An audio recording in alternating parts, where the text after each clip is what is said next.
Good afternoon, everybody. Welcome to the March 12, 2014 Insight Seminar.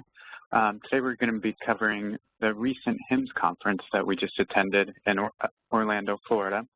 This is actually going to be a shorter one of our presentations compared to normal, so I wanted to take a little bit of time out at the beginning just to point out some additional features that we've been working on for the Insight seminars. We've actually gone ahead and updated our website. And you'll see on our website here that we have a couple of links down here in the bottom right-hand corner. So, of course, we've got our Facebook, Twitter, and LinkedIn if you'd like to connect with us. You'll also see that you have access to YouTube and you have access to SlideShare. As well as at the top here, we have a link to our blog. So we wanted to give folks more ways to be able to consume the information. Not everybody can get on at 3 p.m. Eastern, 12 p.m. Pacific every single week. So every single week we are recording these Insights webinars. We're posting them to YouTube. They usually go up within about 48 hours, and you're welcome to go ahead and watch them there. We're also putting them on this tool called SlideShare.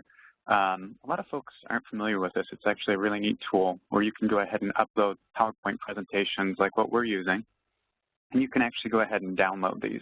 So if you want to use them for a meeting, like let's say you're going over Meaningful Use Stage 2 with your group, you can go ahead and download that and share it directly from here. And the last thing is that we're actually summarizing these in a blog format. If you prefer to go ahead and just read the information that we discuss, it captures more of the color than, let's say, the SlideShare would. And so everything's being put into a blog format as well. So switching back to our presentation,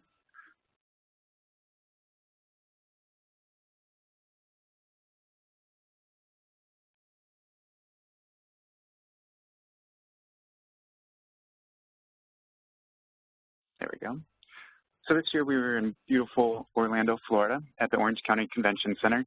HIMSS stands for the Health Information Management and Systems Society. They've been around since the late 60s, and they're a multifunctional organization. First of all, they do a significant amount of lobbying on behalf of healthcare providers and the healthcare IT industry as a whole. So they interface with the ONC, with CMS.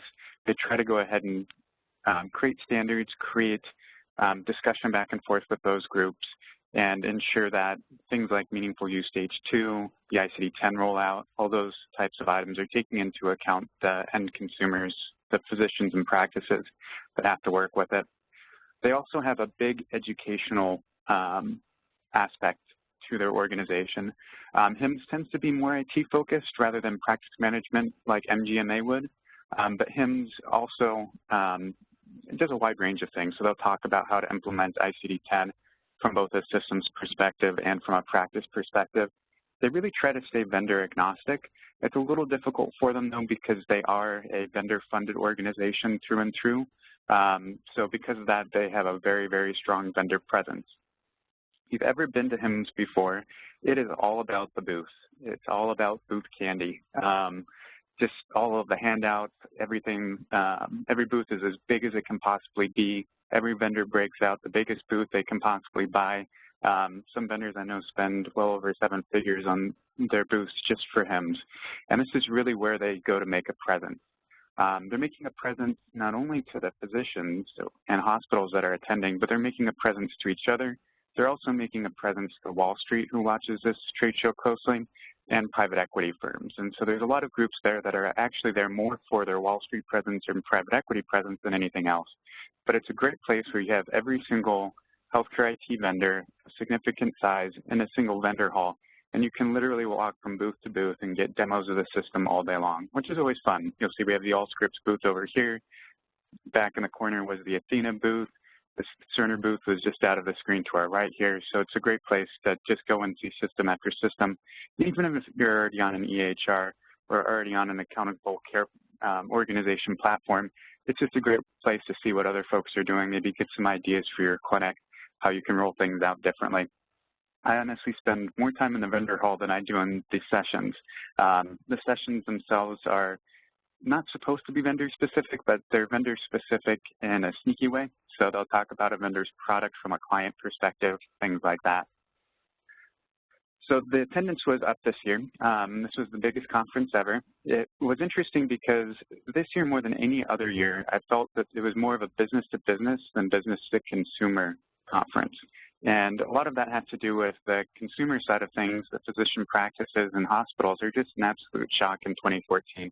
As you've heard us talk about in these webinars week after week, 2014 is the most difficult year to hit our industry since the beginning of our industry. More is happening in a regulatory way, and more is happening to our patients than has ever occurred before. And so because of that, the last thing you want your CIO doing is attending HIMSS, finding a great new product, and deciding to implement it this year. You've got enough to worry about. And so because of that, it really had a business-to-business feel. So there were 30,000 approximate attendees that were on the consumer side. A lot of those were actually vendors. We came as attendees. We don't come and have a booth. Cerner's, 3-story booth is always going to be towering over ours. We don't even try. We go as attendees.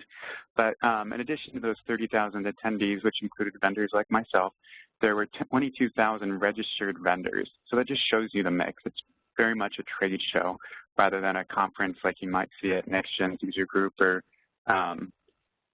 at Ethics user group, Allscripts user group, something like that. There's always sort of there's always a unofficial prize that goes out to the biggest booths, the best booths, and this year Cerner and Optum won by far. And I found this really interesting. Cerner, as we all know, is a strong inpatient EHR system that has always had a weak ambulatory presence. And just this past year, they've come out with a strong ambulatory product. And with more and more groups looking to integrate the ambulatory and inpatient side of things, Cerner is really making a big push to replace ambulatory systems and become the single system, kind of like Epic's done in previous years. Optum was there because Optum is all about data. So they have access to United's data. That's who owns them, United Healthcare.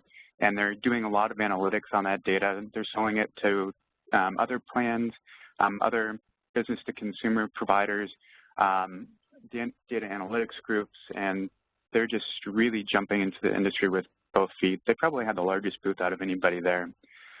What I also found very interesting is that other EHR vendors, so anybody other than Cerner, actually had more subdued booths than in years past. The Epic booth, the NextGen booth, the Allscript booth were actually quite a bit smaller than they've been in years past.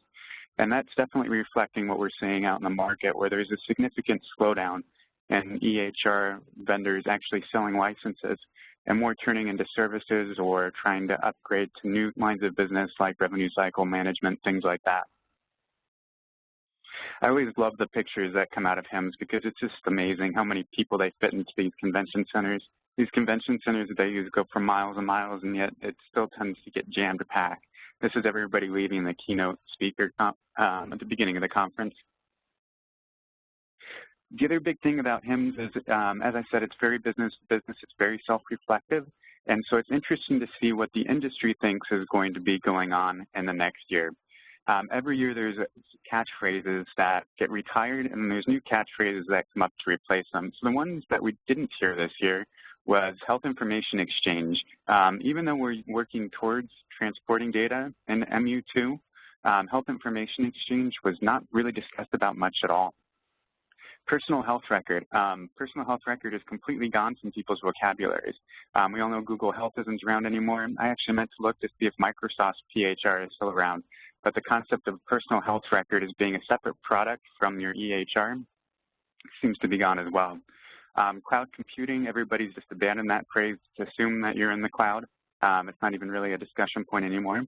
Meaningful use has taken such a back seat. Everybody's gone through phase 1. They're nervous about phase 2, but we all know what the requirements are, and we're in upgrade mode. So there really wasn't much talk about meaningful use at all. And then with most of the regional extension center programs either losing their funding and closing down or having to move on and become for-profit or non-for-profit consulting groups, the whole regional extension center concept was gone as well. This year's catchphrases were pretty predictable. It's all around accountable care organizations and the tools that you need for accountable care organizations. So how you're managing your big data now that you have these EHR systems, what you're going to do with it, how you're going to go ahead and turn that around into quality, and really focus on managing your patient population using this data now that you've gone through and aggregated it. So every booth, literally every booth, had something about big data, analytics, or quality on it. It was pretty funny. Every vendor knew that you had to be in that space. If you went up and started to scratch the surface on it, a lot of the salespeople in the booths don't really understand what big data means yet, but there were some groups that were specifically really good at big data. Groups like Apixio, groups like Lightbeam Health were really big about talking well about big data. Epic, of course, has a big data component that they understand very well. So there were some vendors that were jumping right on board, but a lot of them just put up big data banners or analytics banners and didn't really have much need to go behind it when you wanted to get a demo. This I'm not going to go through. I'm going to include it, though. Gartner put out a catchphrase lifespan and actually went through and looked at all of the different catchphrases that have been in our IT industry over the past couple of years. And this is a matrix of where those different catchphrases are, which ones have been retired, which ones are becoming or up and coming. So I thought you guys would enjoy that. There was definitely a big feeling of pessimism and maybe even exhaustion at this year's conference. It didn't have the level of excitement that previous year's conferences did. And I really attribute that to what's going on in 2014. Our industry is just in absolute shock right now. So we're dealing with ICD-10, we're dealing with Meaningful Use 2014, be that the changes that you have to do for 2014 Stage 1 or Stage 2. The Medicare cuts, so anyone who gets Medicare fee-for-service is getting reductions. The Affordable Care Act and what that really means to us, and specifically, you know, everybody's taking a big financial hit at the beginning of this year because of the higher deductible plans that people are, that patients are buying into. And this is what was really talked about between the conferences. When you're at the lunch tables, there's never enough lunch tables at HIMSS. You're always having to buddy up with other people, which is a really good way to meet other vendors and meet other providers and hospitals. And this is what people were talking about. It wasn't the ACOs, it wasn't the big data, it's how do we possibly get through 2014 and deal with all of these big shocks to our system. The sessions did have a big focus on ACOs, and one of the big focus on ACOs is, you know, ACOs have been around for a couple of years now, and ACOs are, people are actually trying to make them profitable rather than just have them be grant-funded experiments. A big, big discussion that came up in every ACO meeting is the need to be able to do some sort of utilization management. If you're familiar with ACOs, you have your patients that get assigned to you, and those patients, you have to manage their care, but you actually can't do any sort of utilization management. It's a fully open network. They can go to any provider that takes Medicare, and you can't go ahead and approve and deny services. And groups are really pushing back on that quite a bit and saying, you know, how do you expect me as an ACO to be able to control costs if I can't say where the patients go and I can't say what services are medically necessary for them or not? A good statistic that was shared, I won't share our client's name, but one of our clients is one of the top 2 ACOs in the country, and they said 87% of services for their ACO members last year were provided outside of their network, outside of their ACO. So it just goes to show that ACOs are an interesting concept, but definitely need some work for us to be able to make them more effective and more profitable for groups. The tools and strategies being used really run the gamut. A lot of vendors are pushing prepackaged solutions. The successful ACOs that I'm seeing out there have either cobbled together sort of best-of-breed solutions or just wrote their own solutions. I'm not seeing any specific platform start to stand out within the industry as being, you know, the go-to for an ACO. Of course, ICD-10 was on everybody's mind, and one of the great things about HIMSS is CMS and the ONC come to HIMSS and they actually give sessions, so you can yell at CMS directly. It's really nice. You can just cover up your name badge. They don't deduct any more money out of your check than they already are, and you can tell them exactly how you feel. And that happened quite a bit. Going into HIMSS, there was a lot of industry pushback about ICD-10. The vendors were pushing back. The AMA themselves wrote a letter. MGMA wrote a letter saying the industry is not ready for ICD-10. CMS reiterated time and time and time again throughout HIMSS and in subsequent press releases after HIMSS that they will not be pushing back the dates for ICD-10. those dates are frozen. October 1st, 2014 is when ICD-10 goes live. However, to compensate for that, the ONC is coming up with and publishing hardship exemptions. And what's really quite interesting is, and the hardship exemptions, I'm sorry, are around meaningful use. They're not around ICD-10. ICD-10 is there and it's not going anywhere. But for MU 2014, both stage 1 and stage 2, they're coming out with a whole bunch of hardship exemptions.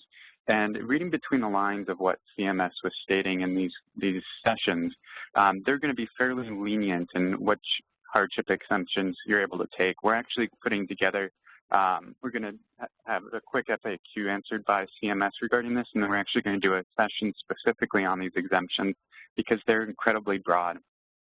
One example that I think a lot of folks are going to use is the EHR software was not ready for MU2 in time for the actual beginning of the rollout, be that if you're trying to qualify in Q3 because you've never qualified before, or in Q4. And that doesn't mean the EHR vendor themselves. That means your own installation of the EHR software. So the example that the ONC gave is, let's say you're using a multi-specialty EHR that is weak on sleep content, that doesn't have any content for sleep studies. Well, any of your physicians that do sleep, you should take that exemption for them. So that way they don't get hit with the negative 1% deduction next year. Hillary Clinton was the keynote speaker. We are, Quirk Healthcare Solutions is a non-political group. We don't have any political affiliations one way or another, so I go into this next topic a bit lightly, and I'm only going to talk about the facts. She actually gave a wonderful speech, very well spoken, and very well versed in what's going on with our industry. She did have cue cards, so she could just have a good speechwriter, but she did a great job going over the problems that we're facing today. The big takeaways. She says she's not campaigning. She's already campaigning. There's no question about it that she's out there doing campaign speeches. This felt like a campaign rally. She spent a lot of time going through the Affordable Care Act, and she admitted openly several times that the Affordable Care Act is full of problems, that there's many, many issues, but her feeling is that if you don't start somewhere, you don't have anywhere to go. And so if she was to be elected president, my words, not hers, that she would be working with the Affordable Care Act, but making further revisions to it to get to the perfect iteration of the Affordable Care Act, which means more change is coming if she ends up becoming our president.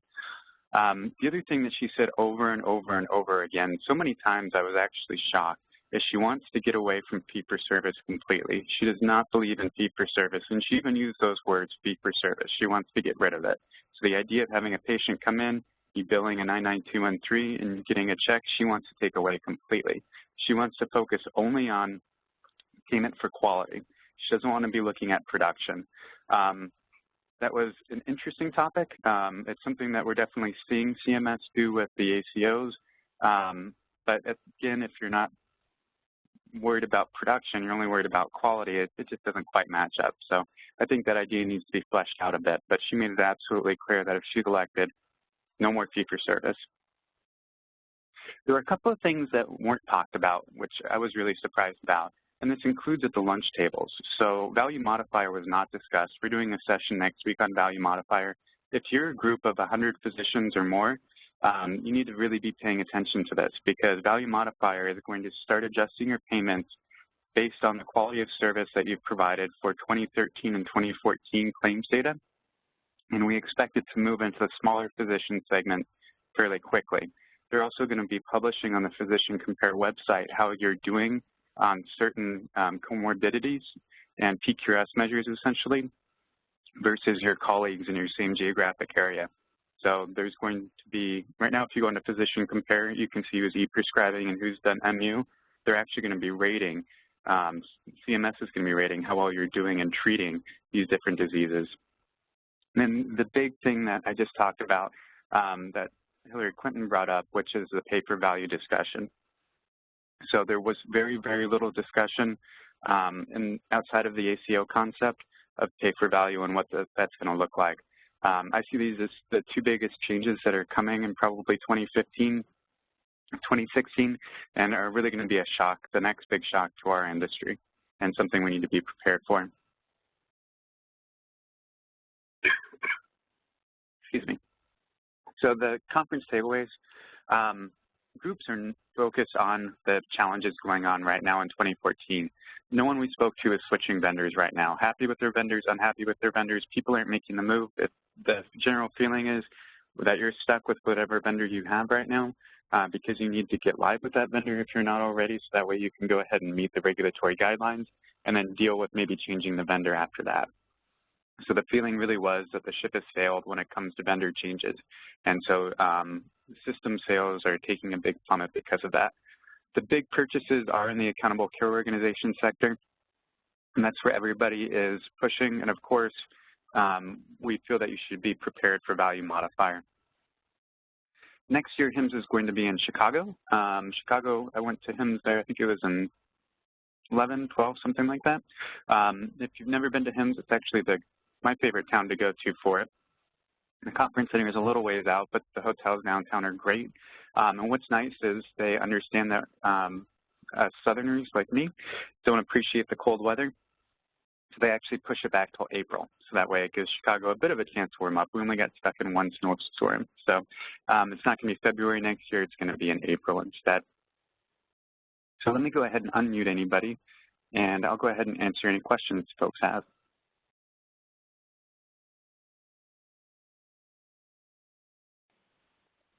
Okay, everybody's unmuted now. Does anybody have any questions?